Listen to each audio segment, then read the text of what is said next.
there is such a thing as a slow news day. That still happens, but I can't let you know that it's happening.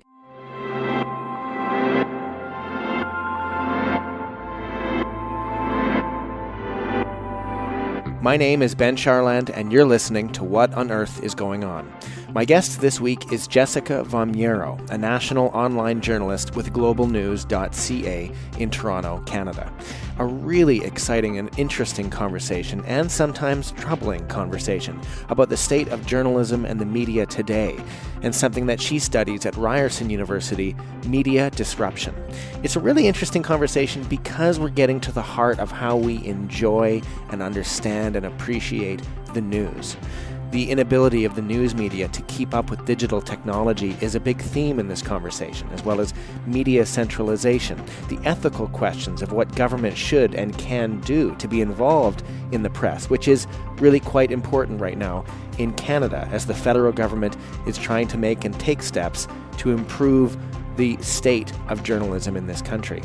We also talk about social media and the direct effect it has on newsrooms across the world. We talk about reading The New Yorker and whether or not it's a good idea to pay for our news and our journalism, the battle between privacy and progress. We even reference Black Mirror and Michel Foucault, and we talk about media literacy, something that's important that we all understand, maybe even from a young age. I really hope you enjoy this conversation as much as I did, and of course to reach out to me and let me know what you think about it. You can get all previous episodes, including this one, at the website, whatonearthisgoingon.ca, and at that website you can also find ways to reach out to me, give me your feedback on this episode, let me know what you think about future episodes, what guests you'd like to have on the show. And of course you can get in touch by social media, and all the links are at that website. Anyways, without further ado, here is my conversation with Jessica this week. Okay, Jessica Vomiero, welcome to the program. Thank you. Thank you so much for coming. I'm really excited to chat with you. I'm really excited to be here. Good. You're the national online journalist for Global News. Is that right? Am I saying that right? That's exactly right. And you tackle so many different things, but you're also doing a master's here at Ryerson University in Toronto in media disruption. Yes. So what is that? Just before we get to the first question, what is media disruption? Oh my goodness, what is media disruption not? I think that it can encompass so many different things, but in my particular industry, it's the inability of the news media really to keep up with technology. And if I were to get even more specific, I think it has a lot to do with social media and us trying to use them as platforms to spread the news and to inform the public as much as possible, and at the same time reap the benefits of that rather than those platforms reaping the benefits of that. But I would use digital technology as a catch-all for that problem. Do you think that journalism is keeping up with the rate of acceleration in technology, in politics, and all those different things? Nope. Why not? Well, I think that the Canadian market is a really interesting example of some of those things. And if you look down south, you have tons of different outlets all across all kinds of different partisan affiliations. But in Canada, you really have media centralization, and major giants like Post Media and all of the major dailies like the Toronto Star, the Globe and Mail, even Global News to some extent have really felt the pinch when it comes to not being able to fund the digital side of their operation the same way that they were able to fund the broadcast and physical paper side of their operation. And the kind of problem this is, it's extremely challenging, and I've narrowed it down based on my own non-affiliated analysis. Like, this is completely my opinion, but the way I see it is that the revenue associated with digital media is not rising as fast as the revenue associated with broadcast and newspapers is dropping. Right. So it all comes down to ad revenue, right?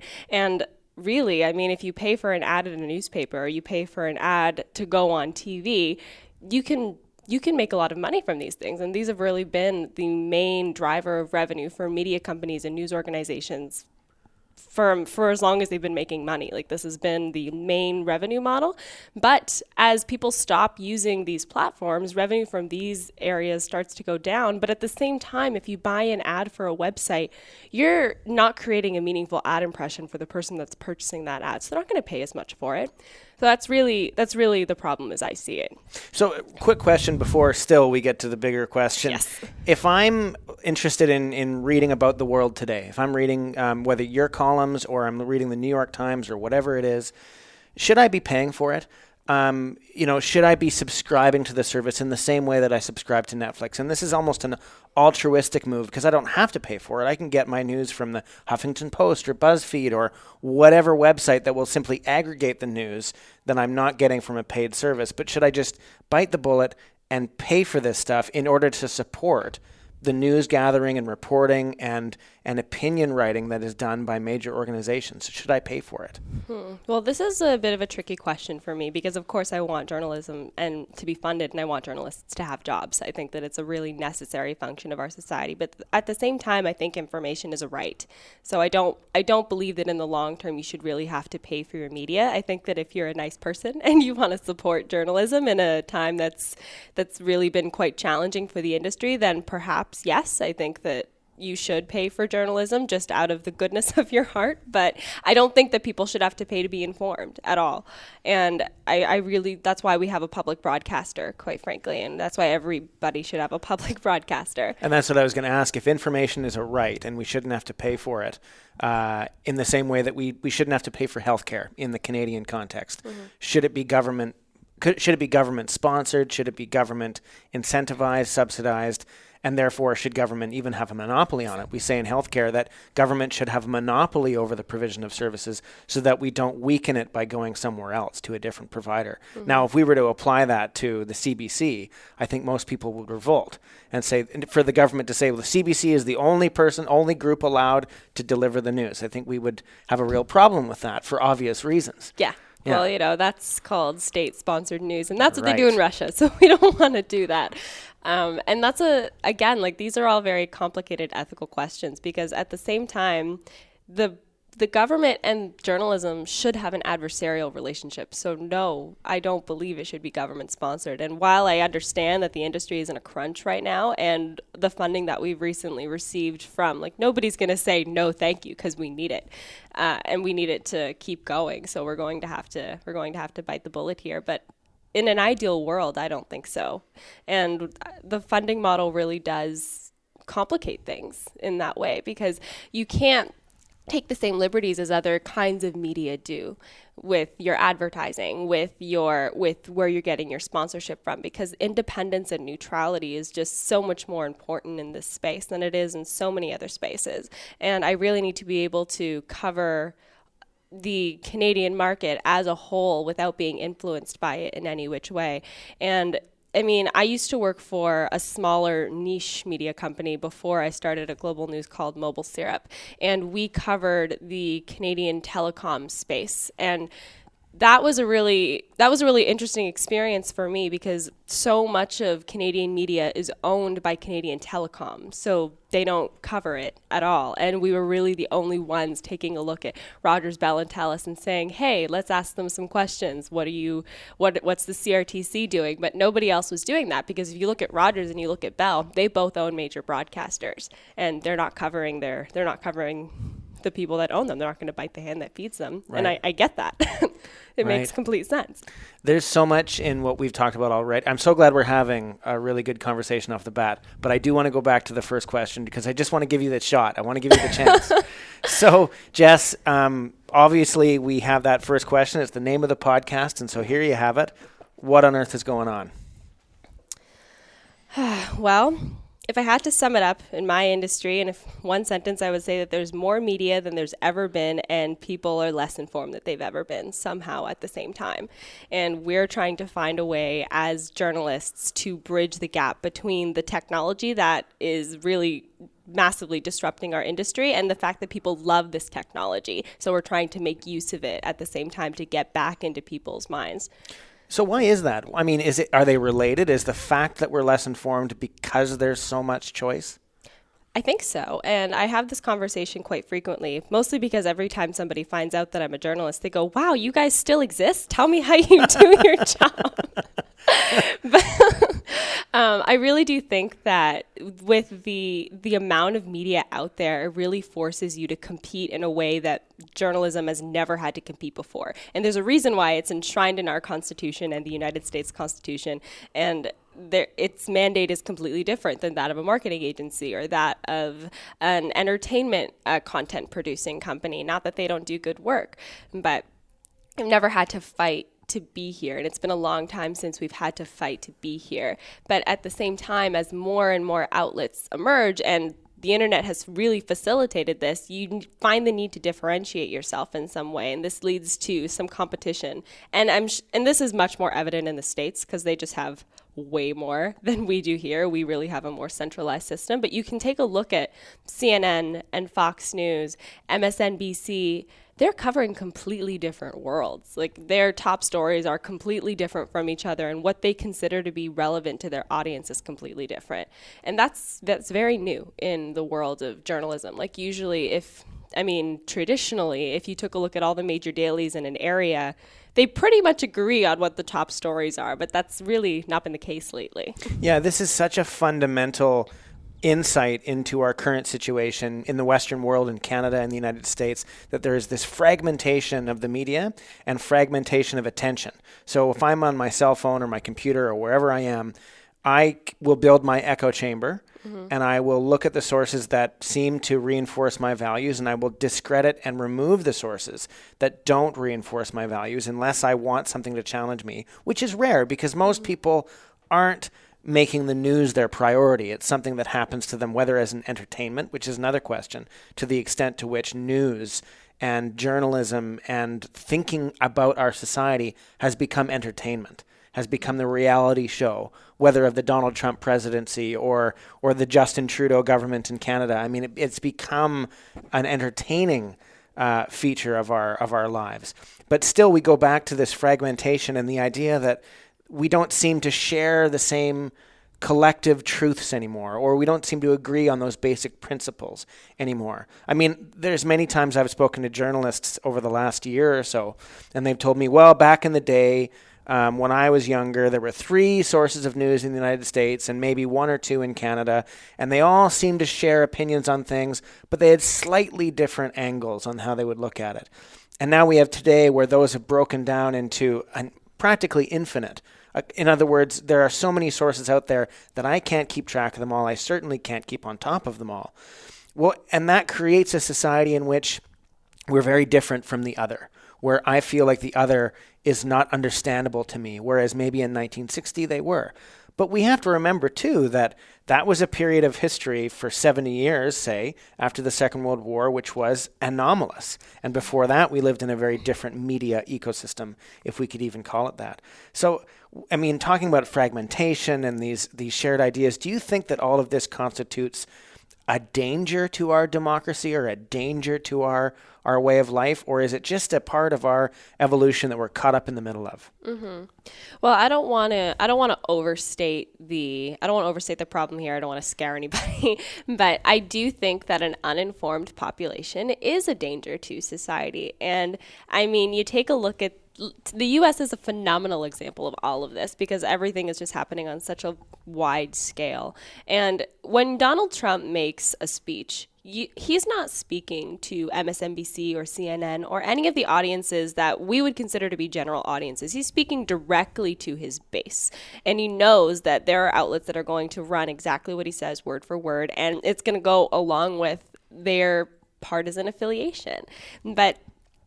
And what you have in the U.S. is a U.S. presidential election in 2016 where half the population felt that they were voting for one kind of an America, and the other half of the population felt that they were voting for another kind of America. And also voting against the other kind. Exactly. And that's incredible to me because I really do believe that these two separate groups have very different ideas of what it means to be American.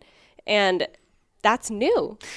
So I understand that the ecosystem is new, but is that bifurcation new? In other words, is the division on this understanding of the two different Americas new? Or is that an older sort of left-right thing that has just maybe been accelerated recently? I think it's been accelerated. And I don't think that there's ever not been partisan affiliation. I don't think there's ever not been the political spectrum. That's always been the case. You've always had different political parties, and that's what makes us a democracy. It's a good thing. But I don't think that we've ever had a society where, largely because of technology and social media, you cannot even see the other side. And there's been a lot of talk about this echo chamber that you get into with getting your news from social media. And you said it before, and it's interesting that you brought this up, because this is how I describe the big change in news, is that it's handed up to you rather than you having to seek it out and inform yourself. It's handed up to you on a platter, that platter being the screen of your smartphone. Hello, Black Mirror. And I mean, you take what you get based on things that are curated for you, based on predetermined interests, based on what you like on Facebook. I'm really glad you said handed up to you and not handed down to you, because it's not being curated by some master big brother sitting in a room deciding, I'm going to give the news, disseminate the news to these people. It's actually an aggregate of, no one's deciding what you should or shouldn't see. They're just deciding what you probably want to see and what will create the greatest engagement from you on your mobile phone. Absolutely. And I mean, you take a look at this is a really interesting conversation, because so many people ask me this question and what I think about social media, and we rely on it so much in newsrooms. And at the same time, it really dictates the way we're able to do our work. And I think in many ways has undermined the entire business model of the way we're able to do our work. But we'll get a message from one of our VPs, for example, that there are changes being made to Facebook's algorithm as if they were laying people off, and they're not. But it's the same. It's like, oh no, we just figured this out, and now we have to figure it all out all over again, and how to give. It's a real reliance that is becoming a significant problem for media. So to go back to that old thought, the Marshall McLuhan sentence that the medium is the message. Is what you're talking about, the prevalence of social media, not just the rise, but the prevalence of social media in the newsroom, is that affecting the news itself? I'm not talking about reporting on tech trends or reporting on social media itself, but I'm talking about the way that you report the news, the way that I receive the news, the way the news is constructed and delivered. Is that changing in and of itself because of social media? Or is it simply that the container is different? 100%. It's changing. And I think that if you take a look at any media outlet's Facebook page and their website, you'll see that the stories that are highlighted there are different, because the Facebook audience and the web audience are different. And what's going to do well on Facebook is different than what's going to do well on the website. But the bigger thing that I really want to highlight here is that even a website like BuzzFeed, I was lucky enough at one point in my journalism school experience to have a professor that worked at BuzzFeed. And he explained to me that 70% of the website's traffic comes directly from Facebook.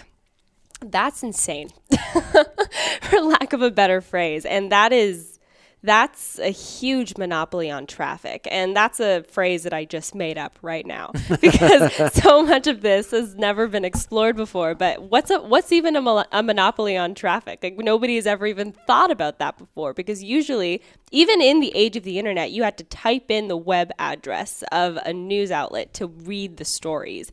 Now you don't have to do that. You go to Facebook, you see, or Twitter, or whatever, Instagram, whatever your preferred social media outlet is. And it's all there for you. All you have to do is click on the link. A lot of the time, it won't even take you directly to the website.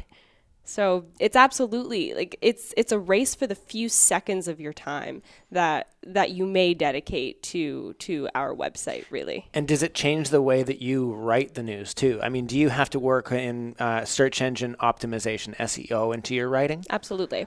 So how does that affect, do you think, the writing and the receiving of the news? Or does it? Again, is it just a cosmetic difference, or is it actually structurally changing the way that information is disseminated? Well, here's what I'll say. If I were writing for a newspaper, my lead would be entirely different than if I was writing for web.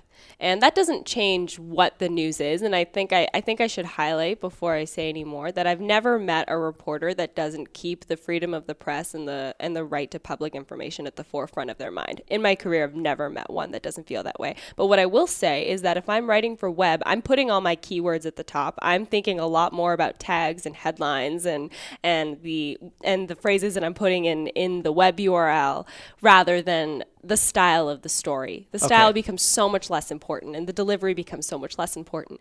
And while I don't think that has impacted the quality of the actual facts in the story yet, I think we do risk pushing all of the outrageous keywords up to the very top, and that could impact the quality of the news, which is a problem, I think. Well, and there's this other, the whole clickbait phenomenon, right? So people are much more likely to click on something that says top 10 reasons that Justin Trudeau is corrupt or whatever, right?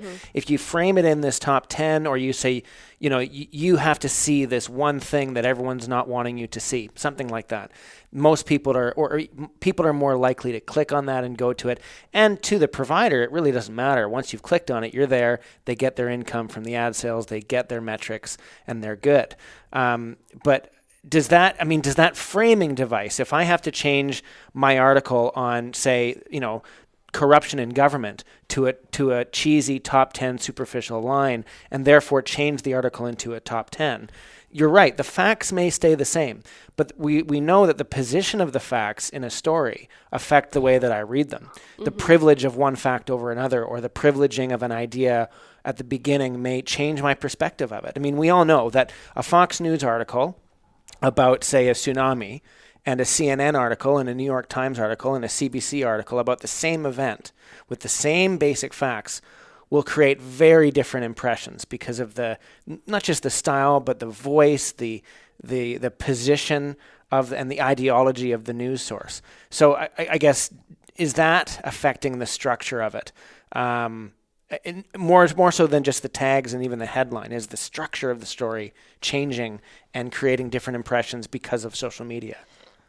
Well, yeah, I definitely do think so. And I mean, I'll give you a really good example from even coverage of Donald Trump, which I think every news outlet has done. You'll watch one of his speeches and you'll say 5 things Donald Trump said that were questionable. And you try to sum it up in a really palatable, bite-sized way for people to consume. And this is how people read content on the internet. So it's absolutely changing the way we write, because we want them to get the whole of the information in the 5 seconds that you're going to give me to consume it, which is really not enough. Like, if you want to understand exactly what's going on with Donald Trump, I keep using him as an example because I know everybody's going to know what that is. But if you really want to know what's going on with the campaign finance violations and the Robert Mueller report, you're going to have to read for a little bit longer than that. But people don't want to, and they won't, and we know that. So we're compensating for it. Well, that, I think, maybe is the fundamental question, is this reduction of our attention. There are people like me, like you, who will spend time reading an expose in the New Yorker that takes an hour to read, to really get underneath it. But most people won't. And your business has to survive on the knowledge that most people won't. And in fact, not only won't they, but in 2 years, they'll probably have less of an attention. I mean, I remember it wasn't long ago when people said, video on the internet should be no more than 3 minutes. Today, that's 3 minutes is death. A video on the internet should now be no more than 10 seconds to make sure that or 5 seconds to make sure that it fits into an ad before a longer YouTube video that people just put on in the background. This reduction of attention and the spreading of attention like too little butter over too much bread is, it's causing obvious problems. But how do you respond to it? In journalism, if you know that the attention span you're going to get is going to get smaller and smaller, do you just have to get cleverer and cleverer to keep up with it? Or do you have to change your whole paradigm to do so? Well, I think trying to get cleverer and cleverer is a bit of a race to the bottom, because essentially you're going to be publishing articles that are 1 word each, and you're going to be telling people to come back for the next word when you have enough time to get through the whole sentence, maybe by the end of the week. But I think that's what we're doing right now, though, unfortunately, because we don't really have a replacement for just keeping up with the way people's attention spans are going. But I think that there are many outlets that have tried to change the model subtly. And the challenge with that is always that you still have your base and you still have the thing that makes you the majority of your revenue, and you can't just abandon it to dedicate all of your resources to something that's unproven but may help in the future. But there are definitely people that are trying to solve this problem. And one of the things that you mentioned earlier that people are doing to try to solve this problem is subscriber-based media, specifically focused on analysis and investigative stories, like no breaking this, breaking that. And I mean, I work on the breaking news team, and I do think there's a place for breaking news in everyday coverage, but analysis-based news websites are really looking for a subscriber model. And the other thing that people are doing is trying to get at you in your email with newsletter models. And these are all things that have been done before. Like none of this is, oh my goodness, newsletters. Like this is not new, but there are definitely ways to try to meet you where you are, I guess, is the best way that I can make it so that there's no wrong door for me to enter through. Right. Exactly. Like I'm going straight to your email and you pay for me, so you're probably going to read the newsletter. Some good Canadian outlets that are doing this, The Logic just launched, completely focused on the Canadian innovation economy. I actually have a good friend that just started working there who I used to work with at MobileSyrup. That's an interesting story. But anyway, she's just started working there. Her name is also Jessica, and that's a great outlet. That's a really good example of a Canadian outlet that's trying to shake things up a little bit and saying, you know what, you should pay for media and you should pay for at least this niche analysis that you're specifically looking for. And there's very little we can do about the daily news cycle, but we can attack this piece of it. The National Observer is another good example, and I think that they really go for more of a hybrid subscriber model where you can get your daily news for free, but if you want the analysis and the opinion, you have to pay for it. So this mixing up of the revenue stream is really what I think people are going to be doing going forward, because at the end of the day, I can produce a video, I can produce a podcast, I can write a story, I can tweet something, I can sing something. There's so much media. And I mean, there's none of that changes the problem of the revenue stream. Mm-hmm. And regardless of how I decide to package it, people don't need more content. You know what I'm saying? I do. I'm getting a thought as you're talking, and it's leading me to, maybe it's a naive question, but if we're living in flux at the moment and the media ecosystem is just sorting itself out as a result of these forces, and if we assume that there will one day at some point be a plateau, that in other words, it won't follow Moore's law, where it'll constantly accelerate and accelerate exponentially until it's just a vastly different world. Let's just say in 5 years, things start to settle down and there's a new paradigm that's going to last for a while, right? In that paradigm, let's say we have subscriber services that provide investigative journalism and analysis and the deep thinking that we need. But we also know that there's not that many people who would be into that. There's enough that could sustain it and say they're going to pay $15 a month like Netflix to buy into this. Does that create not just a bifurcation of ideas, but a division and a bifurcation of people? In other words, you have an elite, like they call them, who listen and watch the New York Times and they read the Washington Post and they're informed. And they're maybe 5% of the population. But 95% are getting their one-word news stories or whatever it is, and they're not paying attention. Does this create or accelerate this trend that maybe we see of this inequality, not just in money, but also in information? And given that information is power, and knowledge is power, we're talking about really an inequality of power. Mm-hmm. Do you think that that's a legitimate future, or maybe not even legitimate? Do you think that's possible and something that we need to be careful of? That maybe subscriber services, and I pay for some of my news, and I'm happy to do so. But in doing so, am I splitting myself away from the mainstream conversation that should be happening? Oh, I have so many thoughts. Good. That's the best possible answer. I have so many thoughts. Well, the first thing I will say is that I think we almost have that now.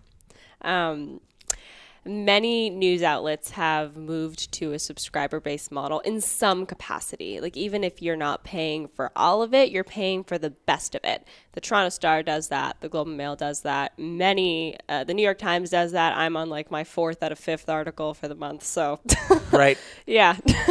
So lots of places already do that. And I think we almost do have that paradigm at the moment where if I have my basic cable package, I can see the CBC, CTV, Global News, and that's the kind of news that I'm going to get. It's general, it's breaking, it's daily headlines, and some analysis, sure, but mostly my mandate as a major broadcaster is to keep you informed of what's going on every day. And then you have the segment of the population that's willing to subscribe to The Economist, that's willing to, like I used to subscribe to The New Yorker, and that was the best year of my life. It was a great birthday present. And you definitely have Why didn't you continue? You know what? It was too much to read, I find. Yeah. Like, that's the thing. Like, it's just, like, The New Yorker is one of the very few magazines that continues to be jam-packed with incredible content. And I figured if I'm gonna subscribe to it, I should probably make an effort to at least read most of these instead of just collecting a year's worth of unread New Yorker magazines. Yep. I still subscribe, and I'm in your boat. I am up to October of 2018 in my reading. I don't read all the articles. Like, I will flip through it sometimes and read one thing. I always try to read the story. It's like reading a book every time. Really. Yeah, yeah. And it's great. Like, it's all, like, I feel so much smarter every time I get through an issue, but I'm still working through. I'm like, I have to get through this year's worth of magazines before I keep shipping more paper to my house and killing more trees. I'm with you. Well, I'm with you, but I'm not, because I still subscribe, but and I love I'm deeply subscribing behind. to it. I love when people say, you subscribe to The New Yorker? Yes, I do. Well, yeah, but not everybody. So when I subscribed to it, and my now fiance, my girlfriend at the time said, I don't know, she thought I was the biggest loser of all time. Like, oh God, you subscribe to The New Yorker? Like, okay, you are the worst person. Oh. Not because she doesn't value. She's a reader. She's really smart. She's not that she doesn't value that, but there's something so elitist about The New Yorker, subscribing to right? The New Yorker. Yeah, I get that. Yeah, I get that for sure. The other thing that I wanted to say is that we're moving into a bit of a new era where information is currency. So I don't know that you can get all information for free anymore. As much as I would love for that to be the case, I think we need to look at what people pay for and what really is the driving force of the digital economy, and that's data, that's information. One thing that Jess has said so far in this conversation that has stuck with me is the fact that there is more media today than there has ever been, and yet at the same time we seem to be less informed in general. Now, why are we less informed? It may be because there is so much choice. The choices itself exhaust us, and we turn off and turn away. Now, coming up in this conversation, we talk about something called epistemology, or the philosophy of knowledge. What does it mean to know? And can you know without remembering?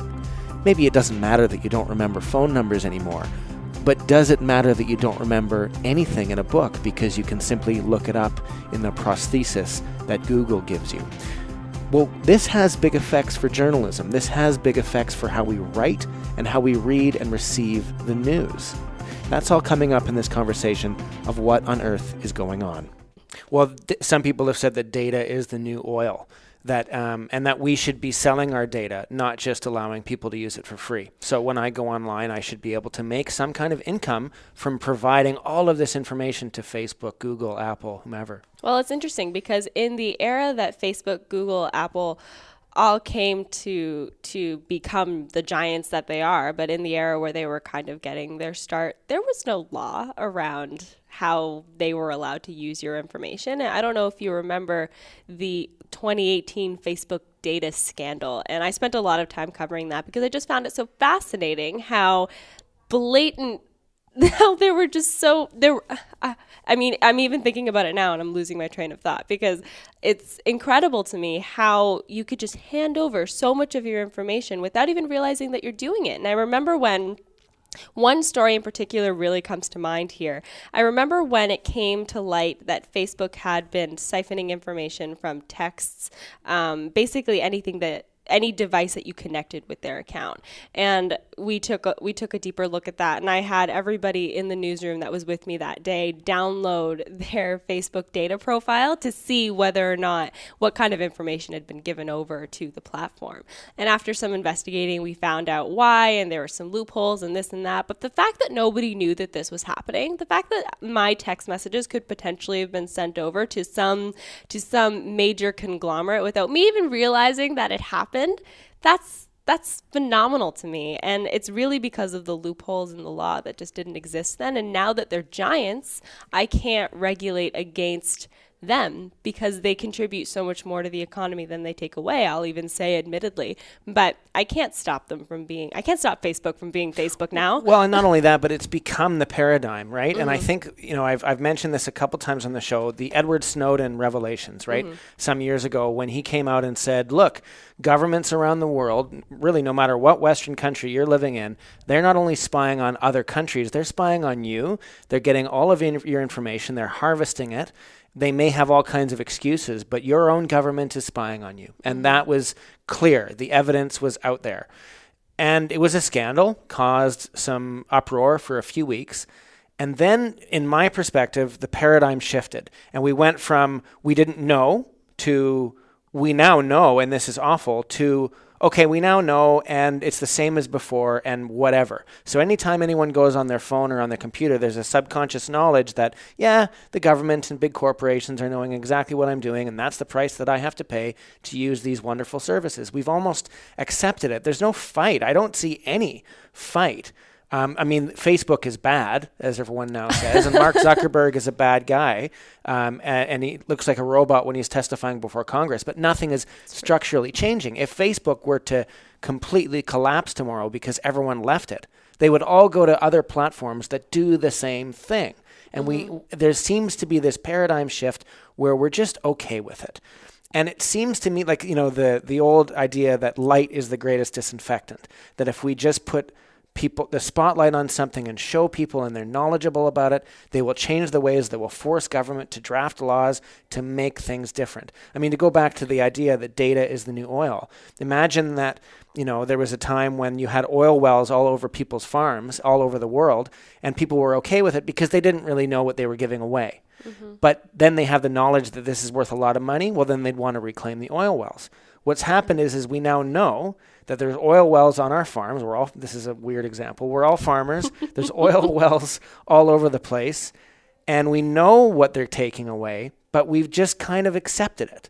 Mm-hmm. Do you think, am I right here, or do you think that we haven't accepted it? Do you think that there's still a fight going on? I think that there are two things at play here. I think we have accepted it, and to expand a little bit more on that, I spent a little bit of time as a tech reporter before working at Global News, and we used to have this conversation quite frequently about the battle between privacy and progress. And if data is the new currency, if data is the new oil, as you so astutely put it, then in order for things like machine learning and artificial intelligence to work, in order for all of these devices and all of these social media platforms to make things as convenient for us as they have become, in the sense that I can curate your news, I know exactly what you like, that relies on data. Like, there's no way to do that, or at least we haven't discovered the way to conduct machine learning activities like that one without mining information. Essentially, the best way that I can describe machine learning is that I curate information from you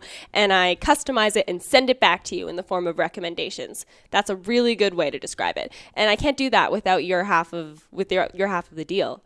The other thing that I will say is that I don't know that there's a sufficient understanding of exactly what you're giving away. It's not a tangible thing. You can't see it. It's like I'm taking one of the 2 coffees that I have here and I'm giving them to you, and I can see them going away, and then I have to go buy more. And that's only because that is literally sitting right here. That's why I use that example. No, but it's tangible. It's in front of us. We can see it. And everyone listening can understand what a cup of coffee is. Exactly. Data is ephemeral. It's like a Facebook. It's like a desktop wallpaper with all the little numbers and the letters behind it. Do you know what I'm talking about? Mm-hmm. Like, that's kind of what people think of when they think of data. There's no ownership of it because I can't hold it in my hand. And I think that may change going forward, but it's very easy for me to put it at the back of my head and not think about it because I don't have to watch somebody take it away from me. I'm not really losing anything. And in fact, I'm gaining a lot. I'm not going to sit here and tell you that companies like Google and Facebook don't provide exceptional value to our lives, but what's the price? So just to speculate here, Jess, if we were to put a price on data and force companies to pay people for their data and, like $1 for pretty much half a day's time on your mobile phone, for example, do you think that would be not only a good solution to the problem, but do you think it would even work? Would that make it tangible enough for people to understand what they're trading? Well, I think we have to decide what the price of data is. And quite frankly, I think it's a lot higher than you think. Because if you were to take a look at how much money Facebook makes off of one person in a year, you'd be surprised at the amount.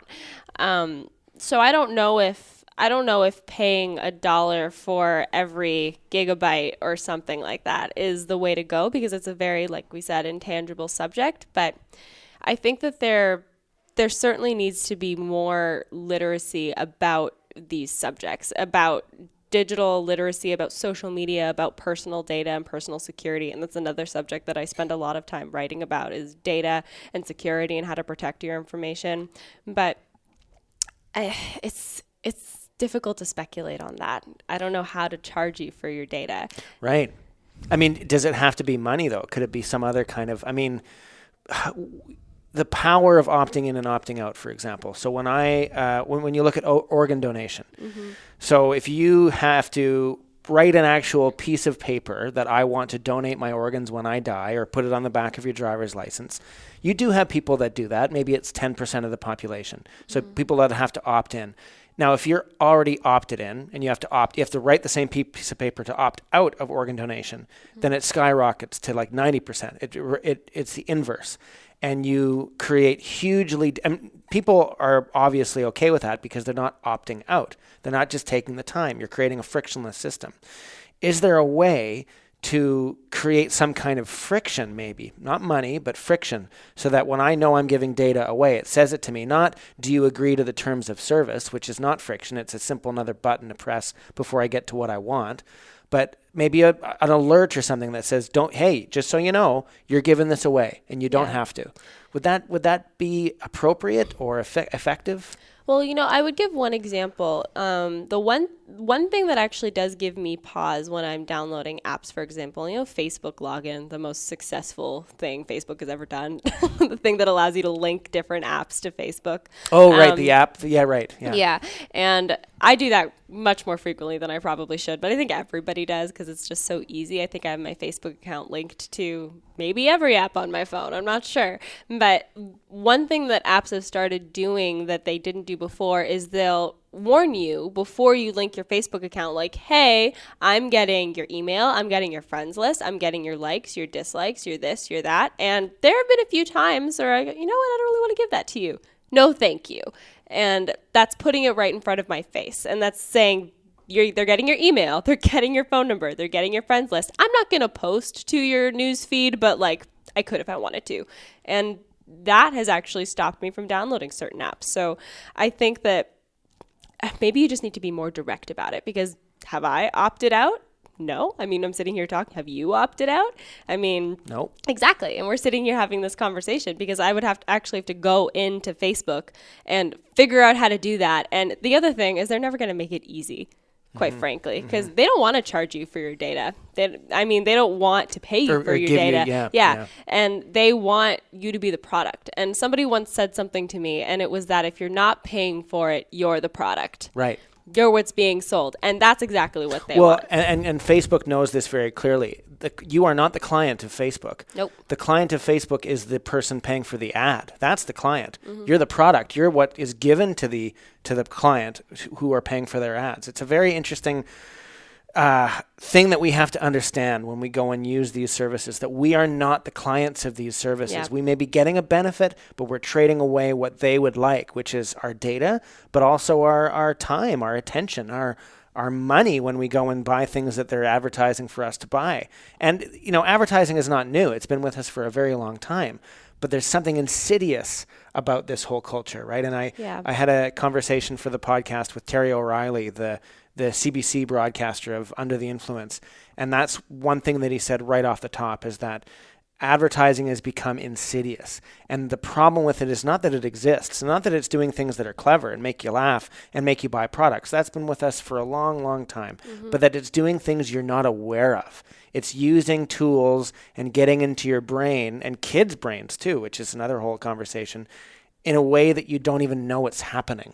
And it's the old haunting subliminal messaging craze that happened, I think, in the 80s or 90s, that are our television sending subliminal messages to our kids. We know now that that's not really true, but there are other things that are happening now, which it's been documented that they are true. So that leads me, Jess, to my next question, which is, you mentioned Black Mirror. I'm so glad that you mentioned that. I really love that show, and I've actually got an idea for this podcast to do like an episode per episode of Black Mirror, because I think that each one contains an argument about our world today. Absolutely. And ask the question, what on earth is going on today, reflected, say, 20 years from now, in a future in which, say, everyone is rated on their phone in that episode. I think that's exactly the one I'm thinking about. Yeah. So if we were to frame this in terms of not necessarily a Black Mirror episode, but the future, 5 years from now, 10 years from now, 20 years from now, I know we're asking ourselves to speculate here, and we don't have a crystal ball, but where are we headed? Where is this leading us to? The disruption in the media, the use of social media, the difference in the way we disseminate information. Where do you think we're going? And it doesn't have to be dangerous and haunting, but where are we going? Well, the thing that just came to mind, actually, just now when you mentioned that, is the continuation of this insidious advertising practice that we've been talking about for the past however long we've been talking, and to the point where your consumer purchases are actually curated and decided for you based on your data, based on the information that is siphoned from these different platforms. And I guess that's kind of scary to me. And of course, that doesn't happen for anybody, but that's definitely kind of scary to me, because now your wallet is being determined by this. And if they're already able to predict so succinctly what you might be interested in based on the time that you spend on the internet, why not just buy it for you? You know what I mean? And I mean, Amazon, we're talking about Facebook and Twitter and Snapchat, but the real data titan of 2019, I have to say, really is Amazon. And have you ever looked at your recommendations list on Amazon? For sure. And how freaky is it how perfect it is for you? And it's like, I'll just take all of these things, actually. So I don't know if this is where you're going, but it's been mentioned on this podcast before that Amazon is working on a system where they're so confident that they know what you want, that they will simply send it to you before you've asked for it, before you bought it. And if you don't want it, you'll send it back. But they're so confident that you won't send it back because it will be so perfect and exactly what you needed that day. Like, how did they know I needed a paperclip? How did they know? But they knew. They're so confident that they're going to be able to roll this out. And that has huge questions for free will, for your ability to make decisions for yourself. If you're just predetermined in such a way that an algorithm can understand you better than you understand yourself, what does that mean for what it means to live? I mean, my God. Yeah. I'm sitting over here having a panic attack at that comment. But that's terrifying, I think, because the ability to earn and wield your own assets is a huge part of what it means to live in our society and not in a dictatorship or authoritarian society. I earn my money, I decide how I want to spend it and which organizations I would like to support with it. And if you take that away, that's almost taking away capitalism. That's Amazon becoming the beginning and the end of the purchasing cycle. Usually that requires two parties. That requires a seller and a buyer, and now it doesn't anymore. That's terrifying to me. Well, and it's interesting because of course it has ramifications for free will, because what decisions do I make anymore? But many people have argued that, hey, they're just going to buy you the faucet that you need for your sink. That's going to free you from making other bigger decisions. That's going to free you from dealing with the minutia of life so you can focus on the big picture things. I take it as meaning, well, no, they're the same. thinking about a faucet is interconnected. The brain is not a series of silos. It's one large interconnected ecosystem. And my thinking about a faucet is the same thing as thinking about, the philosophy of Michel Foucault, for example. It's all connected. And the more that this encroaches on that, the less capacity I have to live autonomously. Absolutely. And you mentioned I can go on a tangent. Please, so I'm going to yes. go on a tangent. But there's this big conversation right now about automation in jobs, and I would almost compare it to that. Because the argument for people that are proponents of that, and I think there's good and bad, but the argument of people that are proponents of that is that it's going to take away all of the minute analytical things that you don't want to have to do, so you can just be creative and you can just be philosophical and you can really you can flex your juices, you know what I mean, and be a visionary. And the thing that comes to mind when hearing arguments like this one is that, so I'm just going to forget, I'm just going to sit and ponder the meaning of life all the time. I think we've got our Black Mirror episode. Yeah. How do you sit and ponder the meaning of life if you've never lived life? There you go. I mean, being able to be self-sufficient and make little decisions like this is part of living your life. And I mean, when I was growing up, my mom, she worked full time. She's like, I'm refusing to hire a cleaning lady. Absolutely refusing it. Not because there's anything wrong with that, but because she's like, you need to learn how to do this yourself. And it's not fun. It's not interesting. In fact, I'm sure that there are many things that you would rather be doing, but picking up after yourself and being self-sufficient is an important part of just being a functioning human. Like, you're not going to love every second of your day, and that's fine. Like, you have to be able to get through things that are not interesting and that are not completely stimulating and that are not fun. You know what I mean? Totally. And this is kind of the natural, logical conclusion of market ideas such as opportunity cost. So opportunity cost being if you're clipping coupons out of a magazine, thinking you're going to save a lot of money, you're actually spending your time doing something that is not as productive as it could be. Say, spending your time learning another language, spending your time learning a skill. And the more valuable your time is, the less you should be doing less valuable things with your time, right? But the brain doesn't work like that. We don't work like that. We're holistic beings. And so the other aspect of this is, using your phone as a memory prosthetic, right? So that you don't have to remember anything anymore. And I'm not just talking about phone numbers. I'm talking about the definition of a word or the population of Mongolia or the capitals of European countries. Now, you're right. I'm not saying you're right, but it's true. Nobody needs to remember all of this stuff. But what happens if you don't have to remember anything? If you don't have to remember anything, then what is knowledge? How do you contemplate the meaning of life if you don't know anything? Well, exactly. Right? I mean, if you don't have to remember anything, the fact of the matter is that you won't remember anything. And I have an interesting example. I can remember all of my parents' and my siblings' phone numbers because I knew them before I got a smartphone. I know my home phone number. I know my grandmother's number.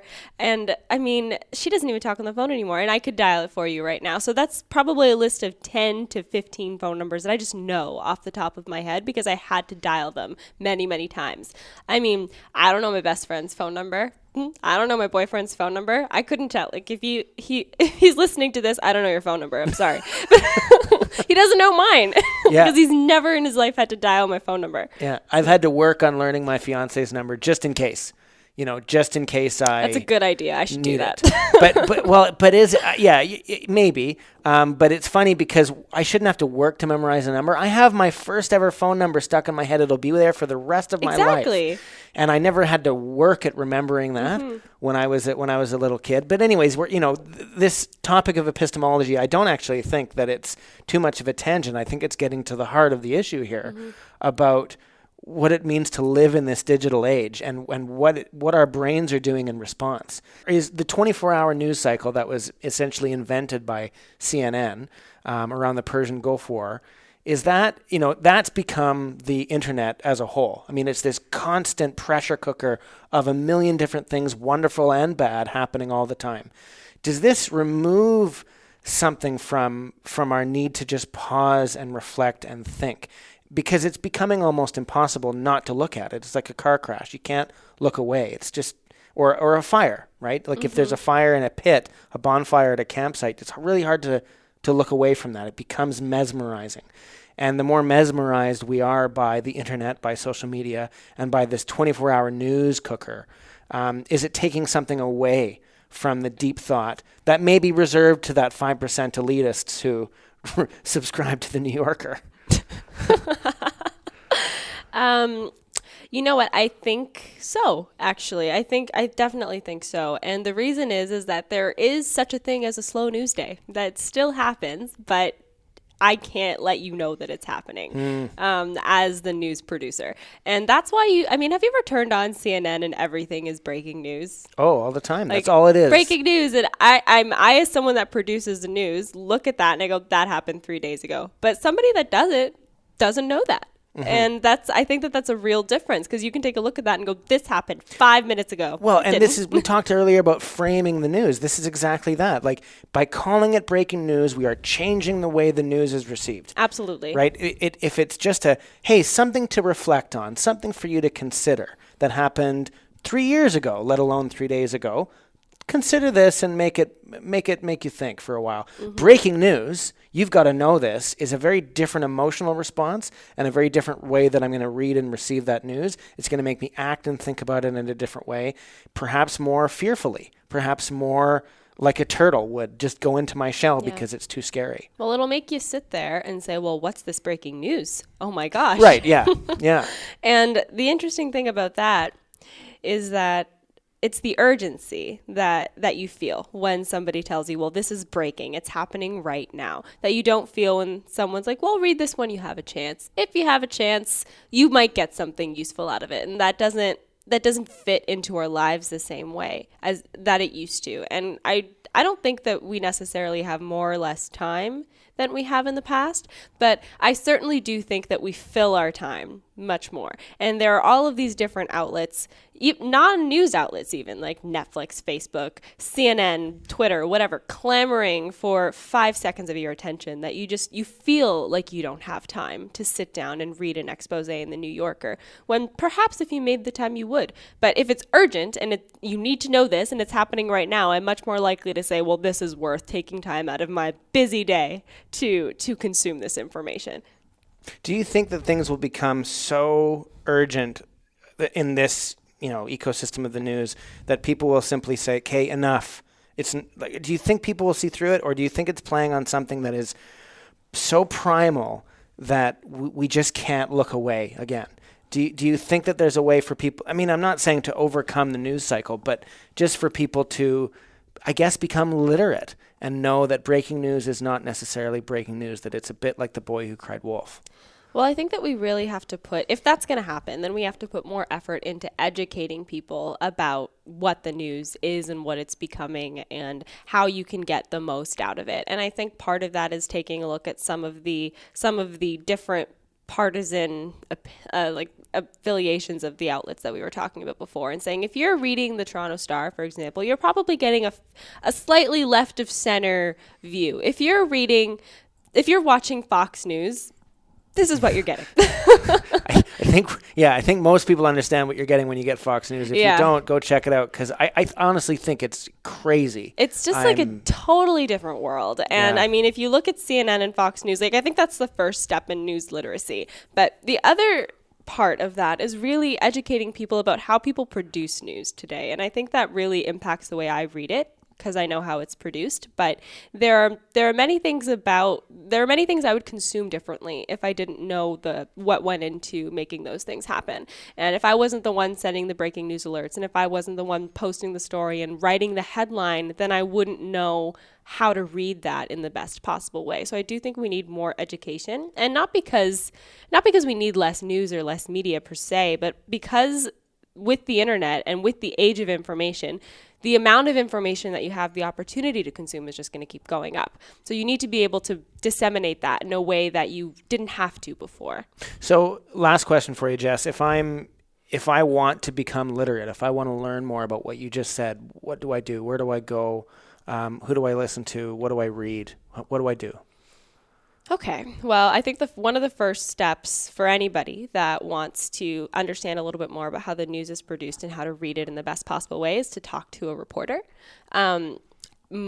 The majority of the reporters that I know are very open to talking to people that read their work, and they're really excited actually, because I know that everybody thinks it's like a TV show, but it's not.